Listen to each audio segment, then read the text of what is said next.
Hello friends, welcome to today சமையல். இன்றைக்கி நம்ம டுடே சமையலில் மைசூர் பாக் எப்படி செய்யலான்னு பார்க்கலாம். பொதுவாகவே மைசூர் பாக் அப்படின்னாலே நெய்யை தான் பயன்படுத்தணும் அப்படின்லாம் கிடையாது.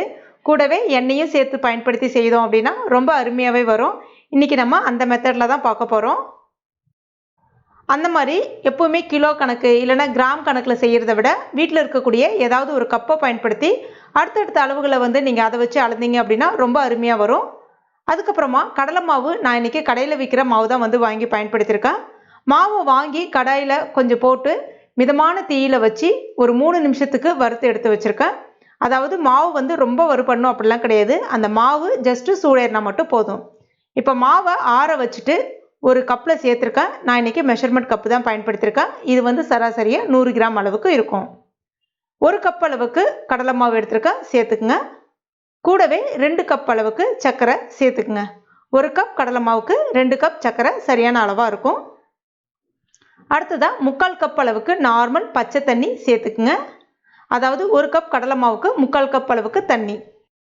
இது நேரடியாகவே அடுப்பில் வச்சு செய்யலாம். ஆனால் அந்த மாதிரி செய்யும்போது பிகினஸாக இருந்தாங்க அப்படின்னா சரியாக கலந்து விடாமல் விட்டீங்க அப்படின்னா சின்ன சின்னதாக கட்டித்தன்மை மாதிரி ஏற்பட்டுரும். ஆனால் இந்த மெத்தடில் ட்ரை பண்ணி பாருங்கள். உங்களுக்கு அந்த சின்ன கட்டித்தன்மை எதுவுமே இல்லாமல் சூப்பராக வரும். இப்போ இதில் அந்த சின்ன சின்ன கட்டித்தன்மைலாம் எதுவும் இல்லாமல் நல்லா கலந்து விட்டுங்க. இந்த மாதிரி வீட்டில் இருக்கக்கூடிய ஸ்பூனோ இல்லை கையை பயன்படுத்தி கூட நல்லா கலந்து விட்டுக்கலாம். இப்போ இந்த மாதிரி இருக்கும். அடுத்ததாக இது அப்படியே இருக்கட்டும். இன்னொரு பாத்திரம் ஒன்று எடுத்துக்கங்க. இப்போ இதில் 3/4 கப் அளவுக்கு நெய் சேர்த்துக்குங்க. முதல்ல நான் 1/2 கப் நெய்யும் அடுத்ததாக ஒரு 1/4 கப் நெய்யும் சேர்க்குறேன். 3/4 கப் மொத்தம். அடுத்ததாக 3/4 கப் அளவுக்கு எண்ணெய். சன்ஃப்ளவர் ஆயில் தான் சேர்க்குறேன். நல்லெண்ணெய் கடலெண்ணெய் அந்த மாதிரி எதுவும் சேர்க்காதீங்க. ஃப்ளேவர் உள்ள ஆயில் எதுவுமே சேர்க்காதீங்க. வாசனை இல்லாத எண்ணெய்னு சொல்லுவாங்க, அந்த எண்ணெய் சேர்த்துக்கலாம்.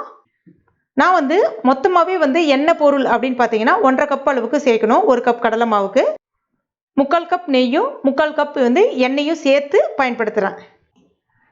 அடுத்ததான் ஒரு பாத்திரம், சில்வர் பாத்திரம் இல்லை சில்வர் கப்பு எது வேணாலும் எடுத்துக்கங்க. நான் இன்றைக்கி ஒரு கிளாஸ் கண்டெய்னர் ஒன்று எடுக்கிறேன். இதில் கொஞ்சமாக நெய் தடவிக்குங்க, இல்லைன்னா எண்ணெய் தடவிக்குங்க. இதையும் ரெடியாக வச்சுக்கோங்க.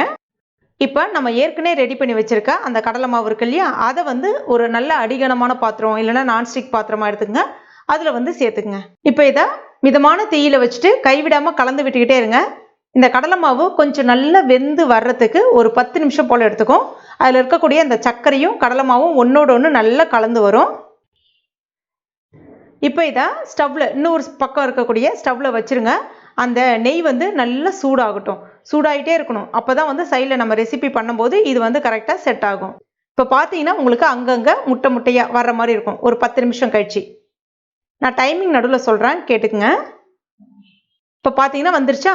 இப்போ சைடில் நான் அந்த நெய் வச்சுட்டே இருக்கேன். ஹீட் ஆகிட்டே இருக்குது.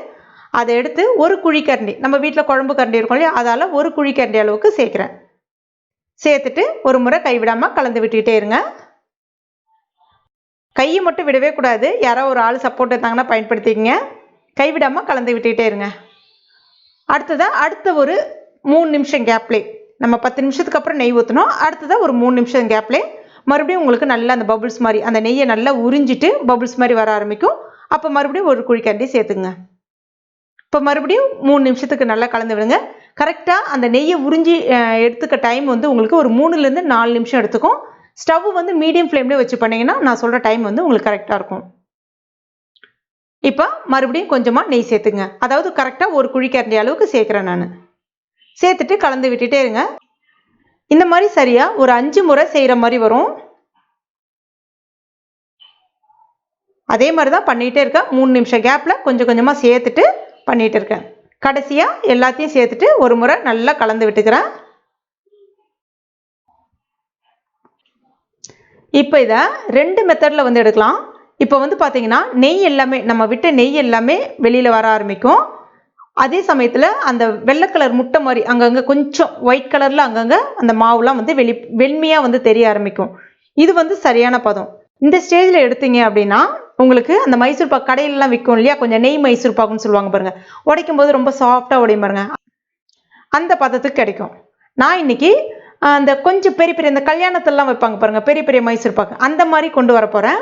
அது எப்படி இருக்கும் அப்படின்னா உள்ளே கொஞ்சம் சிவந்து இருக்கும் பாருங்கள், அந்த மாதிரி வரும். அது எப்படி இருக்கும் அப்படின்னா நெய் எல்லாமே நம்ம விட்ட நெய் எல்லாமே நல்லா வெளிப்பட ஆரம்பிக்கும். அதுலேருந்து ஒரு 3 நிமிஷம் எக்ஸ்ட்ரா வச்சிங்கன்னா உங்களுக்கு அந்த இது வந்துடும். உங்களுக்கு அந்த பபிள்ஸ் எல்லாமே கொஞ்சம் நிறைய தெரிய ஆரம்பிக்கும். அந்த வெண்மைலாம் கொஞ்சம் அதிகமாக இதோ பாருங்க நிறைய தெரியும்.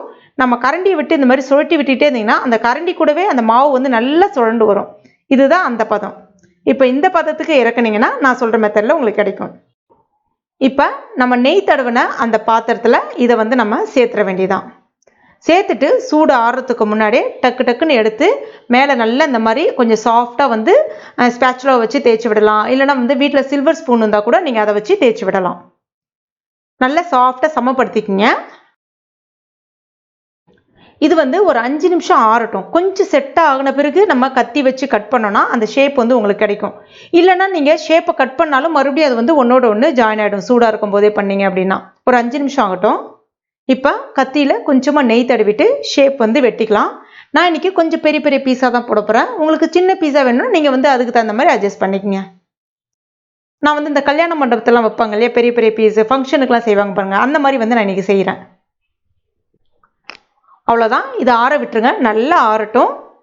அந்த ஹீட் உள்ள அந்த சூடு இருக்கும்போது தான் உங்களுக்கு உள்ள அந்த டார்க் மெரூன் வந்து நல்லா வரும். இப்போ நல்லா ஆறிடுச்சு. இதை நம்ம ஒரு பீஸ் எடுத்து பார்க்கலாம்.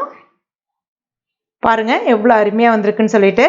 நான் சென்டர் பீஸ் உங்களுக்கு காமிக்கிறேன். சென்டர் பீஸ் இன்னும் உங்களுக்கு அந்த சூடு நடுவில் இருக்கும்போது அந்த நடுவில் அந்த மெரூன் டார்க் மெரூன் நல்லா இருக்கும். சூப்பராக இருக்கும். டெக்ஸ்சர் எவ்வளோ அருமையாக வந்திருக்கு பாருங்கள்.